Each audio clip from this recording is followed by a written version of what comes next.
Número 10. El rey Moctezuma. El rey Moctezuma tuvo la extrema desgracia de ser el rey de los aztecas cuando el conquistador español Hernán Cortés apareció en el año 1519. La historia tiene una forma extraña de cambiar las narrativas. Según los españoles, el rey Moctezuma se rindió de inmediato porque reconoció el derecho divino de la Iglesia Católica. Supuestamente entendió que Dios permitió al pueblo español ocupar sus tierras y subyugar a los ciudadanos. Pero por supuesto esto nunca sucedió en absoluto. Esa fue la propaganda española del siglo XVI para justificar la invasión y el genocidio que tuvo lugar en el Imperio Azteca. La verdad es que Moctezuma fue un líder poderoso. Según el historiador Body Levy, Moctezuma fue nombrado el rey de Tenochtitlán en el año 1502. Era un líder militar respetado e hizo crecer la economía y el estatus del Imperio Azteca en tan solo unos pocos años. A pesar de que los aztecas sufrieron 3 años de hambruna brutal y múltiples terremotos, prosperaron. Cuando Hernán Cortés llegó a la capital de los aztecas, Moctezuma lo vigiló de cerca. Tenía espías que lo seguían y mientras Cortés tramaba la destrucción de los aztecas, Moctezuma también tramaba la suya. De hecho, entonces las cosas tomaron un giro desagradable. Moctezuma fue capturado y humillado por la pequeña fuerza española y obligado a entregar una gran cantidad de oro. La próxima vez que Moctezuma se enfrentó a su pueblo, estaban tan furiosos por su debilidad que le arrojaron piedras y lo mataron.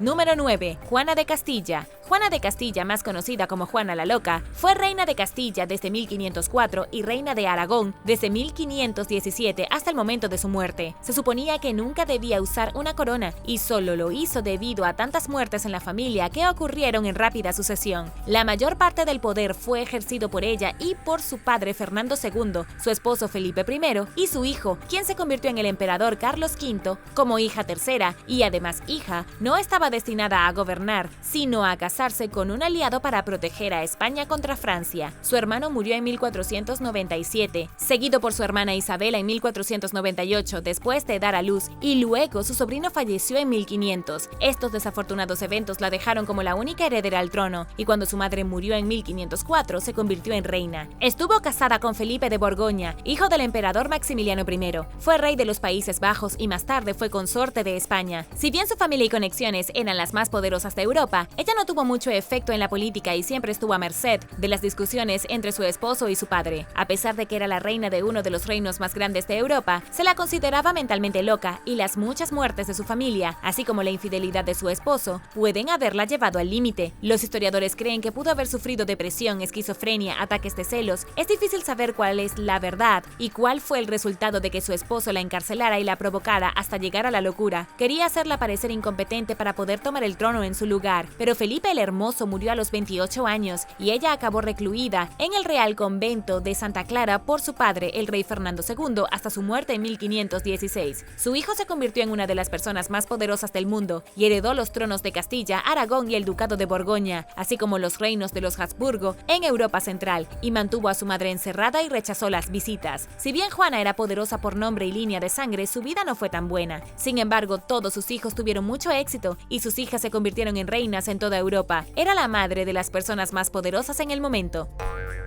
Número 8. Tiberio. El emperador romano Tiberio gobernó Roma entre los años 14 y 37 a.C. Era el hijo adoptivo del mucho más famoso emperador César Augusto. En realidad, nunca quiso convertirse en un señor de la guerra poderoso como su padre, pero su madre controladora, Livia, lo obligó a hacerlo. Tiberio ni siquiera quiso ser emperador, disfrutó de la vida antes de verse obligado a participar en la arena política. Era un gran general, ocupó un cargo de gobernador en la Galia, y las cosas fueron mejores para Tiberio fuera del centro de atención. Pero cuando se trató de ser emperador simplemente no tenía elección. Sus primeros años gobernando la totalidad del Imperio Romano no fueron buenos. Eso fue en parte porque le dio mucha autoridad al Senado. No estaba interesado en ser el señor supremo de todo, aunque podía haberlo sido. Así que dejó que el Senado se encargara de la mayor parte de la burocracia. Tiberio era un emperador tan perezoso que ni siquiera terminó la mayoría de los proyectos de obras públicas que comenzó, y otros emperadores no los completaron hasta mucho más tarde. Tiberio tuvo un hijo adoptivo llamado Germánico, a quien la mayoría creía que habría sido un emperador mucho mejor. Lamentablemente, Germánico murió después de contraer una enfermedad en el año 18. Tras la muerte de su hijo adoptivo, Tiberio se volvió extraño. Entre los años 18 y 26 después de Cristo, torturó a los esclavos y se enfureció contra todos los que se le oponían, pero eventualmente creció demasiado para él. Se exilió a sí mismo en la isla de Capri porque ser el emperador de Roma acababa de resultar demasiado estresante. Permaneció en la isla hasta el año 37, cuando murió a los 77 años.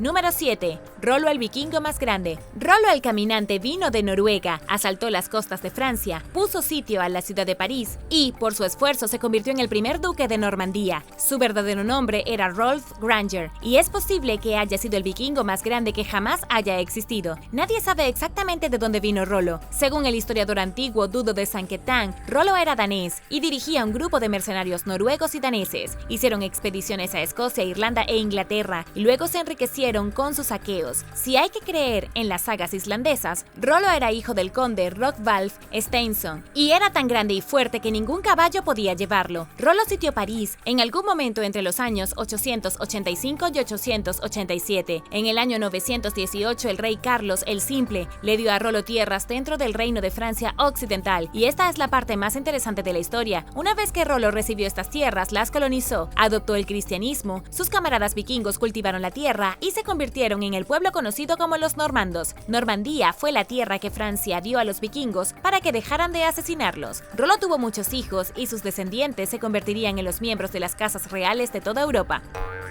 Número 6. Reina Cartimandua. Cartimandua fue reina de los brigantes en el siglo I después de Cristo. Gobernó como una poderosa líder celta en Gran Bretaña entre los años 43 y 69 después de Cristo. Los brigantes no son un pueblo muy conocido. Eran un grupo de ciudadanos celtas que vivían en el norte de Inglaterra, alrededor de lo que hoy es Yorkshire. En los días de la Gran Bretaña tribal, la suya era la más grande. La reina tuvo la desgracia de llegar al poder justo en el momento de la invasión romana. La mayor parte de lo que sabemos sobre ella no proviene de fuentes británicas, sino del historiador romano Tácito. Él la describió como una líder fuerte e influyente y dijo que hizo varios tratos con los romanos para mantener su posición de poder. Pero en el año 51 después de Cristo las cosas tomaron un giro peligroso. El rey británico de la tribu Catubelauni, Caractus, estaba liderando una resistencia contra los romanos. Lanzó ataques exitosos y fue derrotado. Luego buscó refugio con los brigantes. Esto podría haber sido malo para la reina, pero ella tenía su poder en mente. Se dio cuenta de cuán grande era la fuerza de Roma y cuán peligrosos eran. Entonces, cuando el rey vino en busca de ayuda, ella lo encarceló y lo entregó directamente a los romanos. Esta fue una espada de doble filo porque ganó el favor de los invasores, pero la hizo impopular entre los celtas, su propia gente. Los celtas se enfurecieron tanto por muchos de los movimientos que hizo para asegurar su poder que se rebelaron contra ella. Los celtas fueron aplastados por los romanos durante la rebelión, pero la reina logró escabullirse a un fuerte romano en Deva y se desconoce su destino final. ¿Preferirías casarte con un rey o reina o ser el mejor luchador del mundo? Déjame saberlo abajo en los comentarios. Pero primero, si eres un suscriptor que regresa, bienvenido de nuevo. Y si eres nuevo por aquí, también asegúrate de suscribirte y hacer clic en la campanilla de notificaciones, así no te perderás los próximos videos.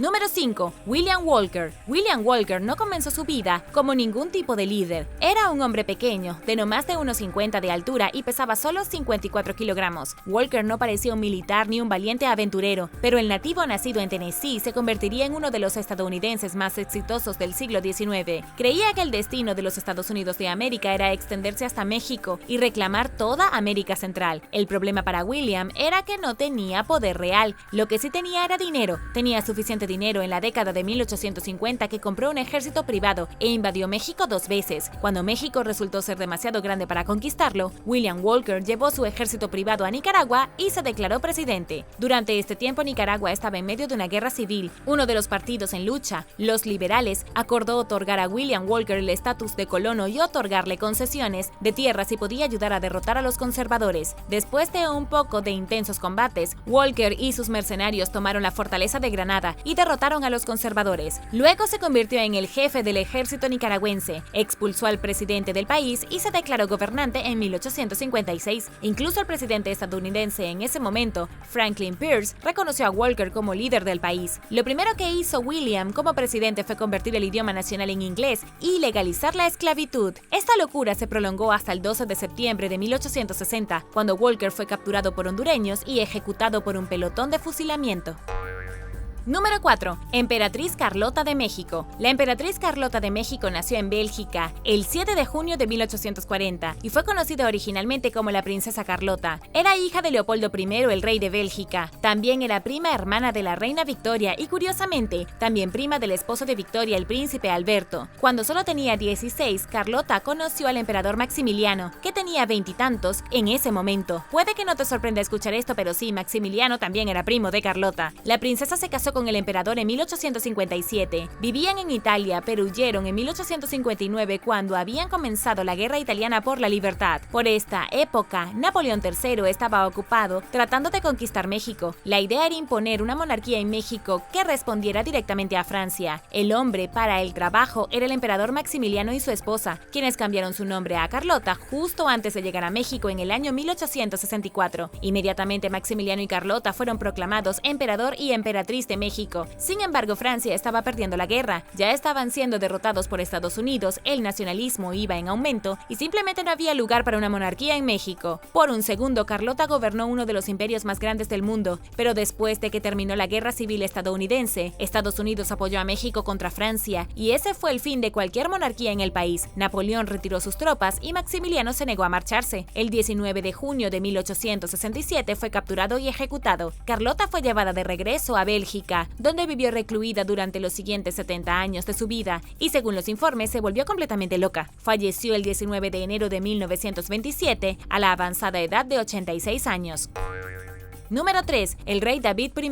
El rey David I de Escocia nació en el año 1084, y aunque ha habido muchos gobernantes escoceses poderosos, David I fue el único que transformó fundamentalmente Escocia, sentó las bases mismas de lo que se convertiría en territorio escocés. Su padre fue Malcolm III y su madre fue la reina Margarita, quien se convirtió en santa después de su muerte. El tío de David, Donald III, tomó el trono cuando murió el padre de David. David no lo recuperó hasta el año 1124 con la ayuda del rey Enrique I de Inglaterra, pero una vez que David estuvo en el poder, comenzó a cambiar el país para siempre. Una de las cosas más importantes que hizo fue construir. Encargó muchos monasterios en Escocia y alentó un cambio en la forma en que la gente local adoraba a Dios. También fundó la propia moneda de Escocia y trajo influencias anglo-normandas a Escocia a través del feudalismo. En otras palabras, modernizó Escocia. Luego, en la batalla de Clifford, en junio del año 1138, los escoceses derrotaron a los ingleses y ganaron su independencia. El único lugar en el que David falló fue en el norte de Escocia, donde los nórdicos todavía tenían un fuerte control y se negaban a abandonar las tierras altas.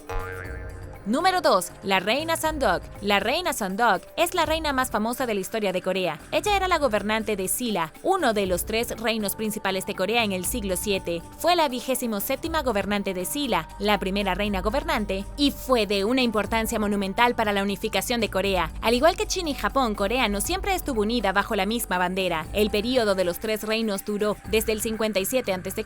hasta el 668 después de Cristo, con el país dividido en Goguryeo, Baekje y Silla. Apenas unas décadas después de la muerte de la reina, Silla derrotaría a los otros 2 reinos. Esto finalmente traería a la península de Corea bajo una sola bandera por primera vez en la historia. La única razón por la que Sandok se convirtió en reina fue porque su padre, el rey Jinpyong, había estado gobernando durante 40 años y solo logró tener 3 hijas y ningún hijo. Ella fue la primera en la línea y la única persona calificada para gobernar la dinastía debido a su sangre pura. A partir de 634 se convirtió en la gobernante de Silla. Para sorpresa de la gente, que no creía que una mujer pudiera gobernar nada, hizo mucho bien. Ella marcó el comienzo de un renacimiento de la literatura y el arte, uno tan poderoso que tuvo un profundo impacto en el reino. Usó la cabeza fría para evitar que Silla se convirtiera en una guerra civil y una anarquía, como los reinos vecinos. Las dinastías de los reinos vecinos finalmente se destrozaron por dentro y debido a esto, Silla se apoderó de toda Corea.